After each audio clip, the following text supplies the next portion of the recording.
Fin août, les médias chinois ont révélé que la ville de Mile, située dans le sud-ouest de la province de Yunnan, avait fait l'objet d'une campagne de désinfection à l'échelle de la ville pendant 18 jours. Du 29 août au 15 septembre 2023, la ville a organisé une campagne visant à tuer les organismes vecteurs dans la zone urbaine, qui s'étend sur 30,7 km². Les médias n'ont pas mentionné la raison de cette campagne, ce qui a suscité la curiosité des lecteurs et a provoqué des discussions animées.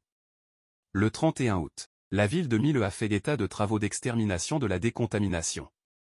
Le bureau du comité patriotique de la santé de la ville a réagi ouvertement sur cette affaire, en affirmant que ces actions étaient menées depuis 3 années consécutives et qu'ils n'affecteraient pas le quotidien, le travail et les déplacements de la population, de sorte qu'il n'y a pas lieu de s'inquiéter.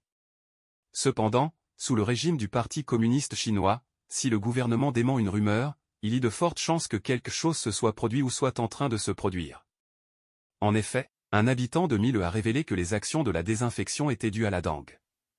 La ville était noyée dans le brouillard quasiment tous les jours et de nombreuses personnes se sont rendues à l'hôpital pour cause de cette maladie. Peu de temps après, une vidéo montrant la campagne de désinfection de la province de Yunnan est diffusée. Cette vidéo montre que non seulement les zones résidentielles doivent être désinfectées, les autres lieux de vie sont aussi concernés, les sites touristiques ne font pas exception non plus. La raison pour laquelle cet incident a attiré tant d'attention du public est que la situation est plus grave cette année que les années précédentes.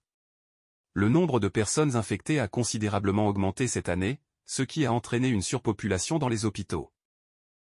Regardez, c'est un laboratoire d'analyse de sang, pour la fièvre dengue, regardez. La dengue est une infection virale transmise par les moustiques à l'homme. Elle est plus courante dans les climats tropicaux et subtropicaux.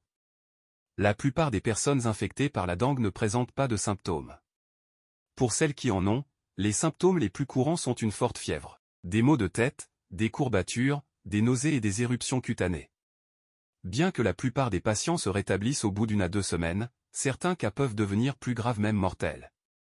Concernant le nombre de personnes actuellement touchées par la dengue dans Yunnan, les internautes ont commenté que les petits moustiques avaient décimé la moitié de la population de Xishuangbanna. Les personnes qui ne se sont pas encore rendues à Xishuangbanna devraient éviter d'y aller pour le moment. Alors que l'épidémie de dengue se propage dans le sud de la Chine, les hôpitaux sont débordés dans le nord de la Chine. Dans la nuit du 2 septembre 2023, une forte tempête de pluie s'est abattue sur Ho, en Mongolie intérieure, provoquant l'apparition d'asthme chez de nombreuses personnes, et les hôpitaux ont été submergés de patients. La maladie est officiellement appelée asthme de l'orage, mais le public hésite à la reconnaître. Je me suis réveillé le matin et j'ai soudainement vu un article de presse inexplicable. Pékin a commencé à être touché par l'asthme de l'orage. Il y a quelques jours, il est apparu en Mongolie intérieure, puis au Shaanxi. Beaucoup de gens ont soudain commencé à avoir une respiration sifflante et à souffrir des allergies au pollen, et cela se produit après de fortes pluies. C'est bizarre. J'ai 43 ans, c'est la première fois que j'entends parler d'asthme de l'orage. Les autorités disent qu'il est causé par les allergies au pollen dans le nord. Mais cet asthme est inexplicable. Récemment, un grand nombre de personnes ont eu des toux à la suite de leur 3e infection de la Covid. Les symptômes sont terribles. Soyez tous prudents et protégez-vous bien. À Ho, en Mongolie intérieure, après un orage, de nombreuses personnes ont eu des difficultés respiratoires. Pékin a connu la même situation peu après. Le gouvernement du PCC a expliqué qu'il s'agissait de ce que l'on appelle l'asthme de l'orage. Le 7 septembre, le site web du gouvernement populaire municipal de Pékin a annoncé que, depuis le mois d'août, l'hôpital Shijitan avait reçu successivement 6 patients souffrant d'asthme de l'orage. Actuellement, les médias officiels du PCC s'efforcent vigoureusement de mettre l'accent sur le soi-disant asthme de l'orage et de l'utiliser pour expliquer l'afflux de patients asthmatiques. L'agence de presse nationale chinoise a également publié un rapport spécial pour expliquer l'asthme de l'orage. L'idée générale est que de la mi-juillet à la fin septembre de chaque année, la région de Ho présente la plus forte concentration de pollen de graminées. Lorsque des orages surviennent en présence de fortes concentrations de pollen, ils peuvent transformer les pollens en particules plus petites qui pénètrent plus facilement dans les voies respiratoires, déclenchant ainsi un asthme allergique. Mais pourquoi la maladie est-elle apparue cette année?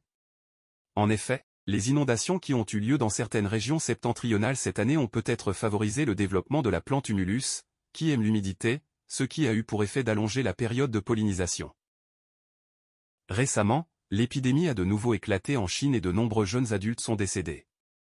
Certains internautes se demandent si elle n'a pas été déclenchée par une nouvelle variante du virus Covid-19. Des syndromes récents dans de nombreux endroits, avec de fortes fièvres récurrentes ainsi que des poumons blancs, officiellement revendiqués comme étant des pneumonies à mycoplasma, ont également suscité le scepticisme. Ces 2 derniers jours, le nombre de patients semble augmenter encore et encore. Il y a beaucoup de monde. D'habitude il y a entre 20 et 30 patients, mais ces 2 derniers jours nous en avons eu entre 140 et 150. Les médecins travaillent très dur. À Shanghai en tout cas, le nombre de patients dans les cliniques de fièvre de chaque hôpital est très élevé. Hier, notre médecin m'a dit après le travail, un patient est même venu de Puxi, la partie ouest de Shanghai, à notre hôpital.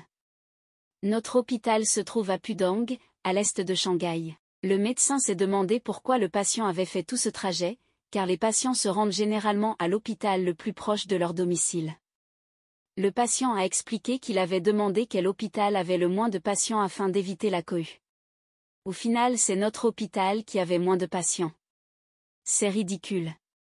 Cela montre que notre hôpital n'est pas le seul à accueillir un grand nombre de patients fiévreux. Tous les hôpitaux ont un afflux de patients fiévreux. Voici la scène qui se déroule au service de traitement de la fièvre à l'hôpital à Shanghai ces jours-ci. Je suis revenu de Beidai il y a 2 jours.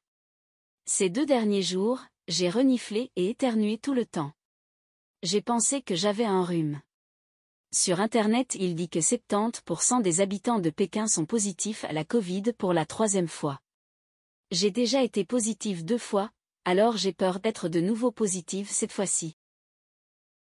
Face à toutes ces maladies de la population, les dissimulations successives du gouvernement ont fait la population perdre confiance dans le gouvernement.